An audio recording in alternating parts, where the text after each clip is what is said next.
70,000 ইহুদিকে সে বন্দী করলো, আর অনেক মানুষকে হত্যা করলো, অনেক মানুষকে হত্যা করলো। শহরকে শহর আগুন দিয়ে জ্বালায় দিল বুখতে নসর। হযরত উযায়র আলাইহিস সালাম তিনিও বন্দী হলেন, ওনাকেও বন্দী করে বুখতে নসর জালেম তার এলাকায় এনে কারাগারে বন্দী করে রাখলো। কিন্তু বুখতে নসর জালেম জানতো এই বন্দীদের ভিতরে একজন পয়গম্বর আছে, নবী আছে। এই কথা জানার পর একদিন নবীকে দরবারে হাজির করে বলতেছে, আপনি কি নবী? বলে হ্যাঁ। বলে আপনার নাম কি? বলে উযাইর। আপনি কি তাওরাত কিতাব জানেন, পড়তে পারেন? উযাইর আলাইহিস সালাম বলেন, আমি তো শুধু তাওরাত পড়তে জানি, বিষয় এমন নয়, তাওরাতের হাফেজ। জালেম বলতেছে, ঠিক আছে আমি আপনাকে রাখবো না, আপনাকে মুক্তি দিয়ে দিব। নবী বলতেছে, আমার গাদা কই? আমার গাদা দেন। আমার পানি কই? পানি দেন। আমার ফল কই? আমার ফল দেন। গাদা, পানি, ফল যা ওনার কাছে ছিল, ওনার সাথে ছিল, এই সব কিছু ওনার হাতে বুঝাইয়া দিয়া বাদশা বলতেছে, যান আপনাকে বিদায় দিয়ে দিলাম, মুক্তি দিয়ে দিলাম।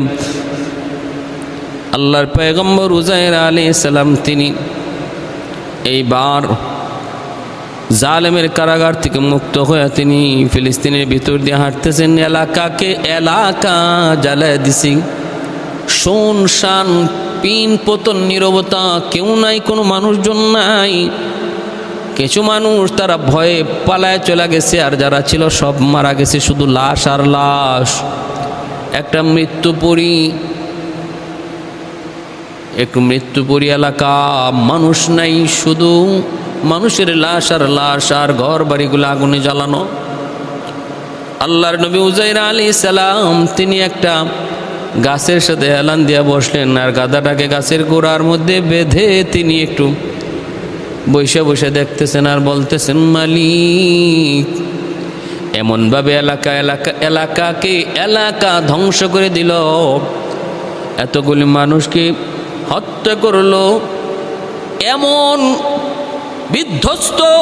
বিধ্বস্ত এলাকা তুমি কেমন করে আবার পুনরায় ঠিক করবা? কেমন করে আবার এটাকে সাজাইবা? আল্লাহ, এই মৃত মানুষগুলাকে কেমন করে তুমি জীবিত করবা? আমার এই ব্যাপারে কোনো সন্দেহ নাই, তোমার শক্তি আছে, তোমার পাওয়ার আছে, ক্ষমতা আছে মৃতকে জীবিত করার। কিন্তু যেইভাবে পচে গলে সবকিছু মাটির সাথে মিশে গেছে, এই মরা পচা মানুষগুলার হাড় কেমন করে তুমি একত্রিত করবা? কেমন করে গোশত লাগাইবা? কেমন করে তাদেরকে জীবিত করবা? আল্লাহ পাক রব্বুল আলামিন বলে, সন্দেহ হয়? বলে না মালিক, সন্দেহ না। কই দেখতে চাও? বলে মালিক একটু দেখতে চাই। কেন?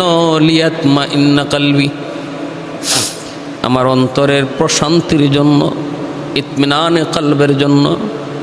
আল্লাহ পাক রব্বুল আলামিন কয়, তাহলে তোমাকে দিয়েই তোমার অন্তরটা প্রশান্ত করি, তোমাকে দিয়ে আমি একটু দেখাই কেমনে আমি মৃত মানুষকে জীবিত করব। মৃত্যুর জন্য প্রস্তুত হও। সুবহানাল্লাহ। এ ভাই, আমাদের সমাজে কিছু মরণ আছে এমন, হঠাৎ করে মৃত্যুবরণ, হঠাৎ করে মরণ। আবার কিছু আছে না না, মৃত্যুর জন্য প্রস্তুতি চলছে, হঠাৎ করে মরণ না, অসুস্থ বিছানায় পড়া। সবাই জানে মৃত্যুপথের যাত্রী, সবাই জানে এমন রোগ যেই রোগের আর কোনো চিকিৎসা নাই। ডাক্তারও বলে দিয়েছে অল্প কদিন আর বাঁচবে, যা মন চায় তারে খাওয়াও, যা মন চায় তারে খাওয়াও, দেখাও, বেশি দিন সে বাঁচবে না, আর কতদিন বাঁচবে। এই মানুষগুলো মৃত্যুপথের যাত্রী, তারা জানতেছে, তারা বুঝতেছে আমি সামনের দিকে যাচ্ছি, প্রতিটা সেকেন্ড, প্রতিটা মিনিট, প্রতিটা ঘন্টা, প্রতিটা দিন রাত আমার মৃত্যুর দিকে আমাকে নিয়ে যাচ্ছে। এই হলো আরেকটা মরণ। এক মরণ হলো হঠাৎ মরণ, আরেক মরণ হলো নানা প্রস্তুতিমূলক। হযরত উযাইর আলাইহিস সালাম আল্লাহর পয়গম্বরকে আল্লাহ কয়, উযাইর নিজেই তুমি প্রস্তুতি গ্রহণ করো মৃত্যুর জন্য। আল্লাহ পাক মৃত্যু দিয়া দিলেন উযাইর আলাইহিস সালাম। এভাবেই তিনি একটা গাছের সঙ্গে হেলান দিয়েই বসে রইলেন। আর এক মৃত্যুতে আল্লাহ পাক রব্বুল আলামিন ওনাকে মওত দিয়ে দিলেন। ফাআমাতাহুল্লাহু মিয়াতা আম, ফাআমাতাহুল্লাহু মিয়াতা আমিন। 100 বছর এক ঘুমের মধ্যে আল্লাহ রেখে দিলেন। 100 বছর, 100 বছর এক ঘুমে উজাইর আলাইহিস সালামের চলে গেল। তারপরে আল্লাহ তারে ঘুম থেকে জাগালেন। জাগে আল্লাহ বলতেছেন, কাম লাবিস্তুম? তিনি বলেন, লাবিস্তু ইয়াওমান আও বা'দা ইয়াওমিন। কতদিন ঘুমাইছো? উজাইর আলাইহিস সালাম ইনার চেহারার দিকে তাকায়, নখের দিকে তাকায়, হাতের দিকে তাকায়, দেখে সবই তো ঠিক আছে। কয় পানির দিকে তাকায়, দেখে পানিও ঠিক আছে, খানাও ঠিক আছে, ফলও ঠিক আছে। কয় একদিন অথবা অর্ধদিন। ইনি সকালবেলা এখানে গিয়েছিলেন, সকালবেলা আবদার করেছিলেন, আল্লাহ বিকালবেলা তারে ঘুম থেকে তুলছে। এজন্য উনি মনে করতেছেন একদিন অথবা অর্ধদিন। কিন্তু না, আল্লাহ পাক বলে, বাল্লা বিস্তা মিয়াতা আম। না রে উজাইর, তুমি একদিন অর্ধদিন নয়, তুমি দীর্ঘ 1 বৎসর ঘুমাইছো। কি করছো? 100 বৎসর ঘুমাইছো। কি কো একদিন আর আধা দিন? 100 বছর। ইন্না লিল্লাহ।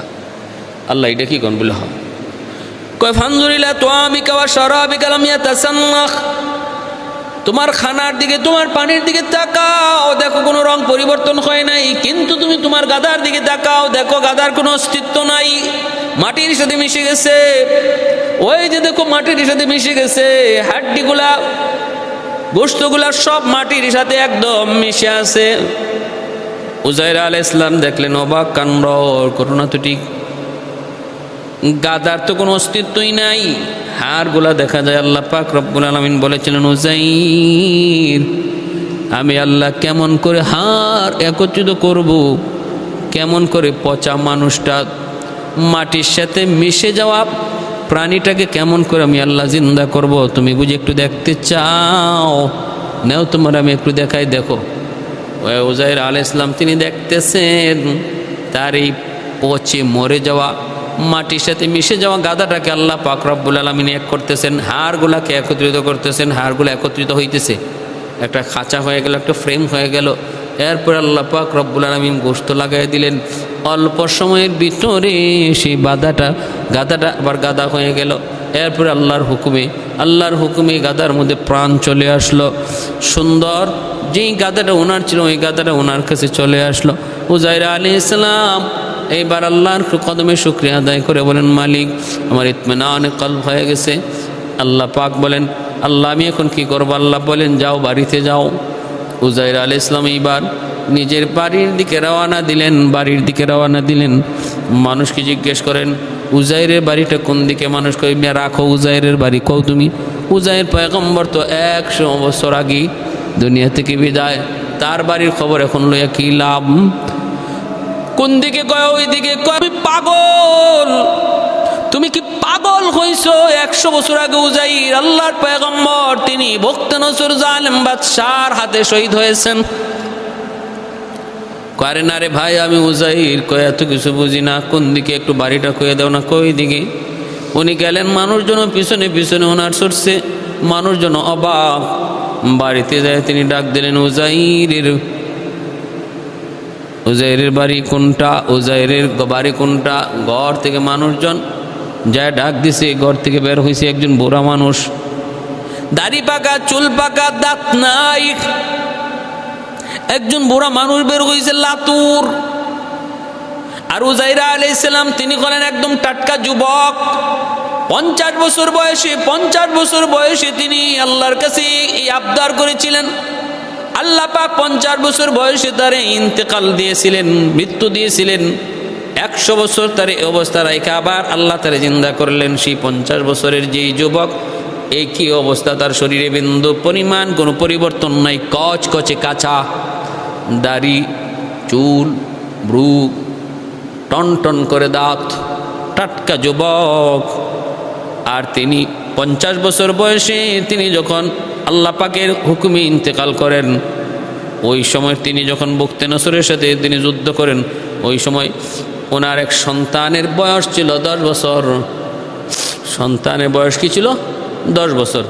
ওনারা ছিল 50 বছর, সন্তানেরা ছিল 10 বছর। ঘুমের ঘরে কেটে গেল 100 বছর।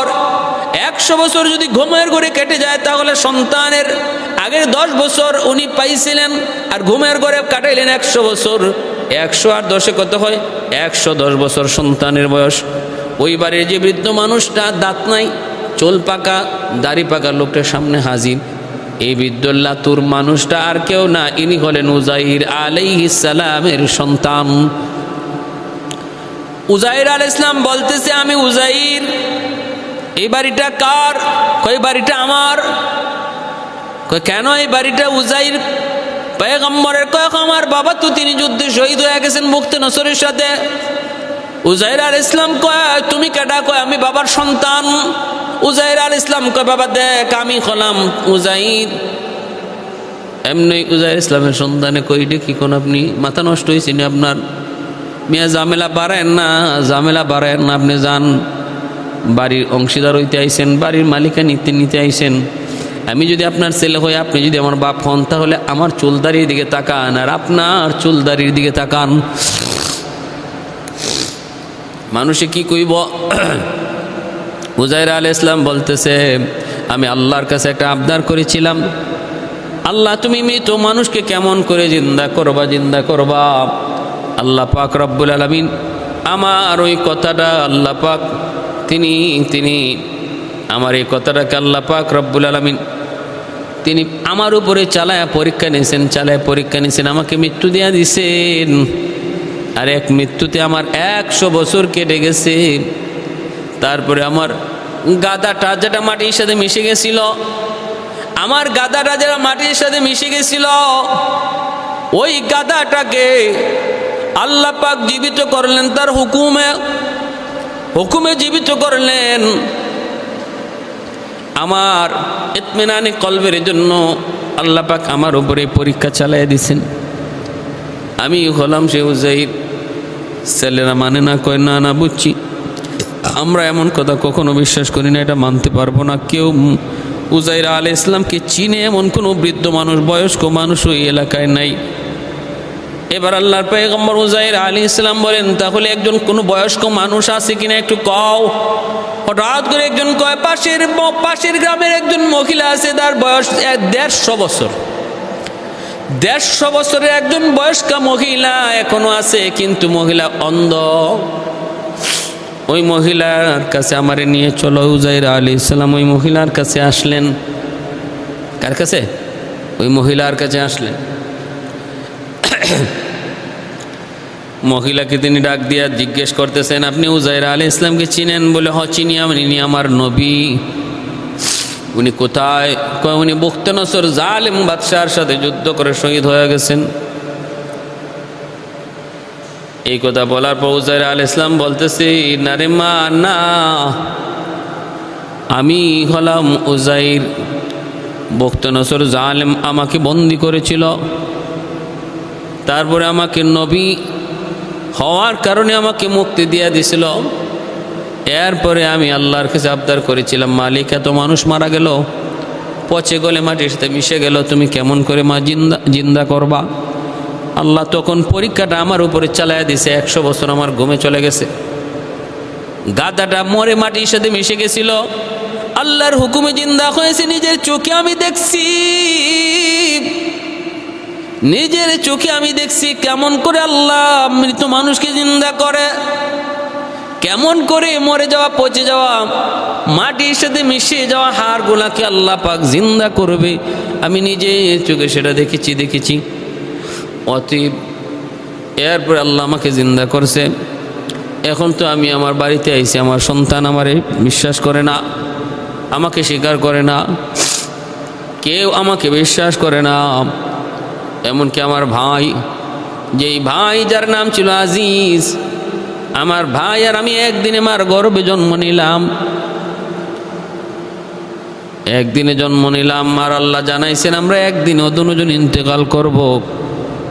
এই ভাইও আমাকে আজকে বিশ্বাস করে না, চিনে না। এখন তুমি একটু চিনবানি? মহিলা কয়, আমি তো চিনতাম দেখলে, কিন্তু আমার তো চোখ নাই। তুমি যদি আমার নবী উজাইর পয়গম্বর হও, উনার একটা মুজিজা ছিল। ইনি অন্ধ মানুষকে হাত বুলাইলে তার চোখ ভালো হয়ে যাইত। পারবানি? মুস্তাজাবুদ দাওয়া যারা হয়, যারা আল্লাহর কাছে ওই রকম মাকাম অর্জন করে, তাদের হাত বুলানিতে অন্ধ মানুষ চোখ খুঁজে পায়। মুস্তাজাবুদ দাওয়া যারা হয়, তারা শরীরে হাত বুলাইয়া ফু দিলেই আল্লাহ তারে রোগ মুক্তি দান করে। এর জন্য কামালতি লাগে, বুজুর্গি লাগে। উসিলা হলো ওলি আল্লাহদের হাত, আর মূল কাজটা করেন কে? আল্লাহ। মূল কাজটা কে করেন? আল্লাহ। উলামায়ে কেরাম পানিতে ফু দেয়, উলামায়ে কেরাম মানুষের চেহারায় ফু দেয়। এই ফুটা সাধারণ ফু নয়, এই ফুর মধ্যে আমার মালিকের কালাম থাকে, আল্লাহর কোরআনের আয়াত থাকে। সাধারণ বাতাসের কোনো শক্তি নাই, কিন্তু এই বাতাসটার সাথে যখন আল্লাহর কালাম মিশ্রণ হয়, তখন এই বাতাসের শক্তি বেড়ে যায়।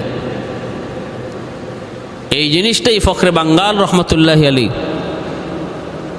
এক নাস্তিককে বোঝানোর চেষ্টা করেছিলেন। নাস্তিক বলেছিল, মৌলবী তোমরা এই মানুষে যেভাবে ধোঁকা দিয়ে ফু দেও, কেউ কিছু কইলেই হুজুর একটা ফু দিয়েন, একটা ফু দিয়ে দিলে এই যে একটা বাতাস চাল্লা, এই বাতাসে কি হইল?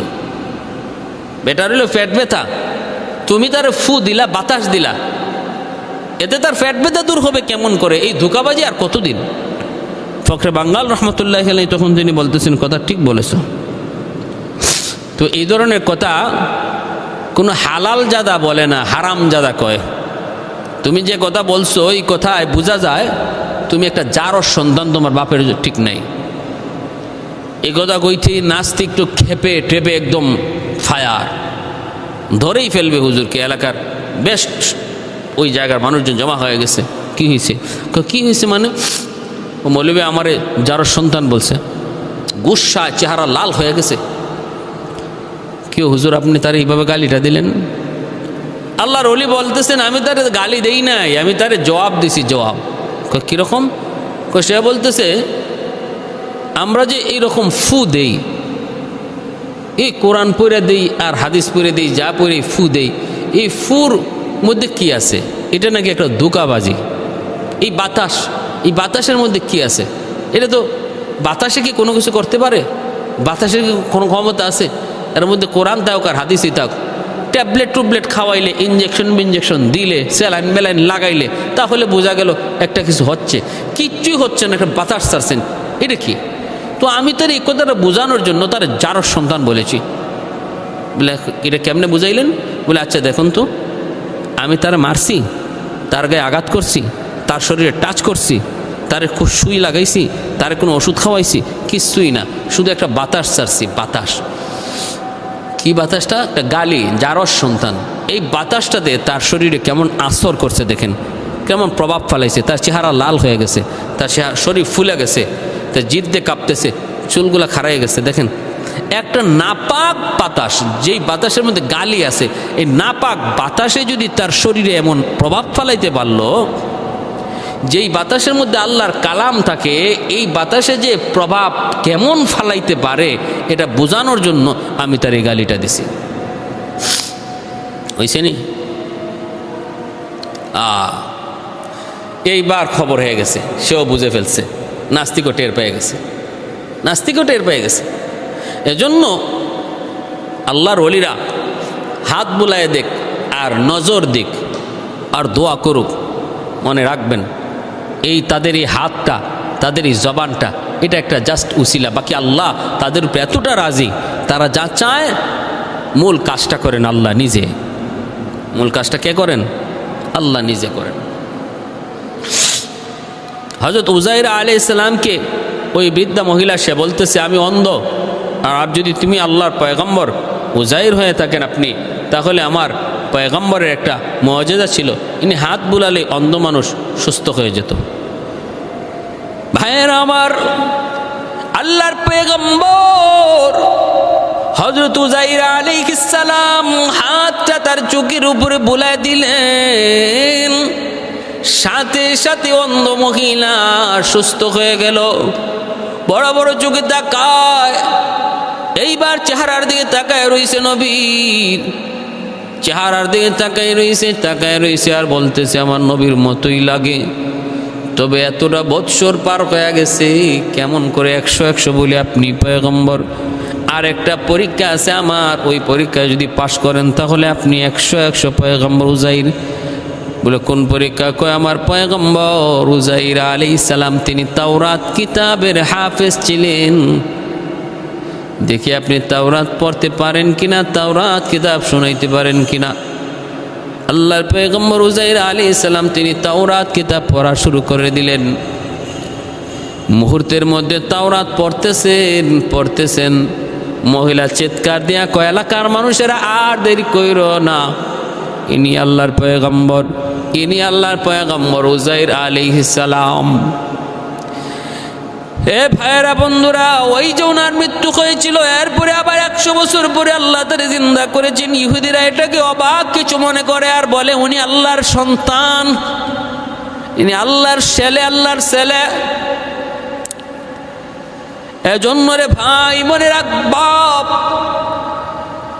ইহুদিদের চিন্তা চেতনা ওই আকীদা বিশ্বাস এটাও ভ্রান্ত, আর খ্রিস্টানদের চিন্তা চেতনা এটাও ভ্রান্ত। ঈসাও আল্লাহর পয়গম্বর, ইনি আল্লাহর নবী নন, ইনি আল্লাহর সন্তান নন। উজাইর আলাইহিস সালাম আল্লাহর পয়গম্বর, আল্লাহর সন্তান নন। আল্লাহ বলেন কুল হুয়াল্লাহু আহাদ আল্লাহুস সামাদ লাম ইয়ালিদ ওয়া লাম ইউলাদ ওয়া লাম ইয়াকুল লাহু কুফুয়ান আহাদ। আল্লাহ পাক রব্বুল আলামিন নিজে বলতেছেন, শোনো আমি আল্লাহ এক, আমার সাথে কোনো শরীক নাই, আমি আল্লাহ এক, আমি হলাম সমাদ, আমি কাউকে জন্ম দেই না, কারো থেকে জন্ম নেই না, আমার সমকক্ষ কেউ নাই। উজাইর আলাইহিস সালাম ওই এজন্য তখন সন্তানও বাপ চিনল, ভাইও ভাই চিনল। উজাইর আলাইহিস সালামের ভাই আজিজ একই দিনে মার গর্ভে জন্ম নিছেন, একই দিনে দুজন মারাও গেছেন, কিন্তু এরপরও দুই ভাইয়ের মধ্যে বয়সের বেশ কম ছিল 100 বছর। আর উজাইর আলাইহিস সালামের ছেলের বয়স ওনার চেয়ে 60 বছর বেশি, ওনার বয়স 50 আর ওনার ছেলের বয়স 110, 60 বছর বেশি। কেমনে?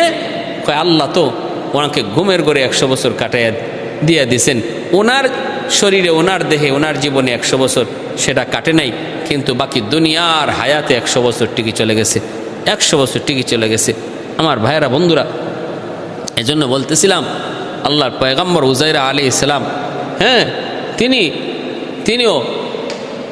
তিনি আল্লাহর বহুত বড় একজন নবী। হযরত দাউদ আলাইহিস সালাম আর হযরত ইয়াহইয়া আলাইহিস সালামের মধ্যবর্তী সময়টাতে তিনি দুনিয়াতে এসেছিলেন। আল্লাহ পাকের কুদরত কোনো কিছুই অসম্ভব কিছু না। আল্লাহ চাইলে সব পারে। আল্লাহ চাইলে মা সারা বাবা সারা সন্তান দিতে পারে। আল্লাহ চাইলে 1000 বছর ঘুমে রেখে আবার জীবিত করতে পারে। আসহাবে কাহাফের ওই যুবকগুলি যারা এই জালেম বাদশার কাছ থেকে হিজরত করেছিল ইমানের খাতিরে, যে গুহায় আশ্রয় নিয়েছিল, তাদেরকে তো আল্লাহ 309 বৎসর ঘুম পাড়ে রাখছিলেন। 309 বৎসর পরে আল্লাহ তাদেরকে জাগাইছেন। আল্লাহু আকবার। তাহলে সর্বদা আমরা আল্লাহর কুদরতের উপরে ইয়াকিন রাখবো, বিশ্বাস রাখবো। মানুষ যা পারে না আল্লাহ তা পারে, মানুষ যা দেখে না আল্লাহ তা দেখে, মানুষ যা শুনে না আল্লাহ তা শুনে। আর আল্লাহর কুদরতের সাথে কোনো মাখলুককে শরিক করব না। আল্লাহ যা পারে এমনটা কোনো মাখলুক পারে এমনটা কখনো আকীদা বিশ্বাস রাখবো না, তাহলে শিরিক হয়ে যাবে। আল্লাহ যেভাবে শুনে এভাবে কোনো পীর শুনে এটাও অন্তরের মধ্যে কোনো দিন জায়গা দিব না। আল্লাহ যা পারে কোনো পীর বুজুর্গ এমনটা পারে, এই চিন্তা চেতনা অন্তরে রাখবই না। যদি রাখি শিরিক হয়ে যাবে। আল্লাহ শুধুমাত্র সমাদ, আল্লাহ আহাদ, আল্লাহ বেনজির, আল্লাহ বেমিসাল। আল্লাহর সাথে কোনো শরিক নাই, তার কোনো উদাহরণ নাই, তার মতো কেউ নাই। ওয়ালাম ইয়াকুল্লাহু কুফুয়ান আহাদ। আল্লাহ আমাদের সবাইকে কথাগুলোর আমল করার তৌফিক দান করুন। ওয়া আখির দাওয়ানা আনিল হামদুলিল্লাহি রব্বিল আলামিন।